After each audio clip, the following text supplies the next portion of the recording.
I'm here at the Old Friends Thoroughbred Retirement Farm, about 15 minutes from Saratoga Racetrack, and it's home of two previous Travers winners. Joanne, you have a couple of previous Travers winners here at Old Friends. Can you tell us about which ones they are and how'd they end up here? We have Will's Way and Thunder Rumble. Will's Way won the Travers in '96, and he was actually down at the farm in Kentucky. But he was such a New York horse that everybody wanted him to come and be here so they could come and visit him. So we were pretty fortunate to be able to get him. And also Thunder Rumble, his career of breeding was over, so they were kind of looking for a place for him to go. So we were very lucky that we had a spot and that we have him, because he is quite an amazing horse. He's incredible, he really is. He's the king of the farm, he's like the herd leader here, and he just has owned the place since he arrived. So you talked about the Old Friends farm that's in Kentucky. You're a satellite division of it. How did that come to be here in Greenfield Center? It was always my dream to have a retired thoroughbred farm, so I had called Michael Blowen to see if he would mentor us, and fortunately he said sure, but why don't we just do it together? So it was very nice. Nicole Russo, you're one of the volunteers here. When did you start at Old Friends? I started volunteering here just shortly after they opened in December of 2009. They had taken their first retiree in November. What has kept you here the last few years? Why do you think this is so important? I think thoroughbred retirement is the most important thing the racing industry is currently facing. I mean, without these horses, there would not be horse racing. There are so many people from the top executive levels on down to, the jockeys, the trainers, all the way down to, people at the bottom, like the hot walkers who, people who would not have jobs, who would not have their livelihood if it wasn't for these horses.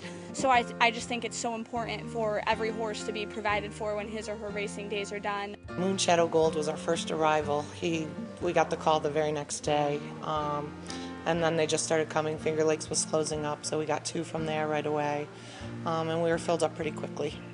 Can you tell us why it's named the Cabin Creek Bobby Frankel division? After Bobby Frankel, who was just such a horse lover, and he had always been a supporter of Old Friends, and after he passed away, it was right around the time we signed the contract with Michael, and we thought it would be fitting to honor him that way.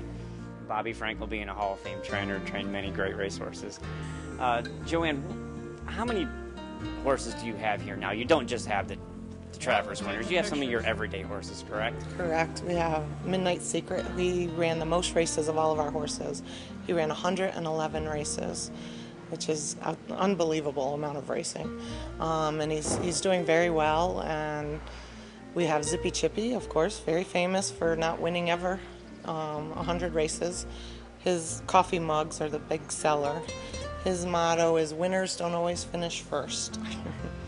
So we do have a great range of horses here. So I have 10 horses on a waiting list, and we're just hoping and praying to be able to expand and that we could take as many as possible. Can you tell us, what do you think the industry needs to do to raise awareness, raise the funds to take care of thoroughbreds after they're done racing?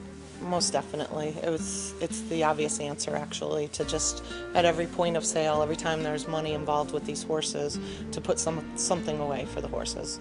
Because fundraising is difficult, especially in this economy.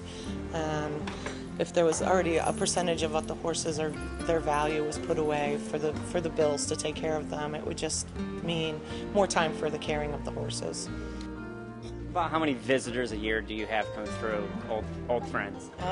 It's a blur. Last summer was crazy. We had Funnyside here for 10 days, and there was just a stream of people. So I would say maybe 5,000 people came over last summer, and we're kind of expecting the same this summer. You have a special resident here for a few days, a horse named Mr. Cowboy. Can you tell us about Mr. Cowboy? Yes, he is a little 2-year-old who's training over at the track with Bill Allen. He was born here, and his owner didn't really want him, so he gave him to my husband and I, and we were able to raise him with all of these retired champions, and he just grew into this beautiful racehorse, and we sent him off to be training. When he was born, he wasn't breathing, so he needed a lot of care for the first couple of days, and my husband and I were here around the clock with him, and he needed CPR. He wasn't breathing, so we got him breathing, and 3 days later, he was up walking and getting stronger every day. Might be making a start during the Saratoga meet? Yes, I do. I really think so, but he's a 2-year-old, so it's a wait and see kind of thing, but I've got a great feeling that he'll be okay and he'll start.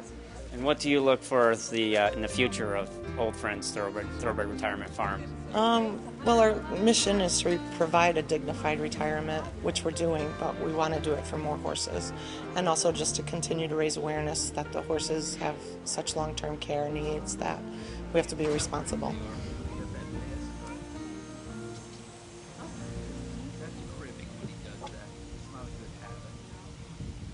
Yeah, they grab onto that and they suck air into their stomach. It's not good. They can get colic.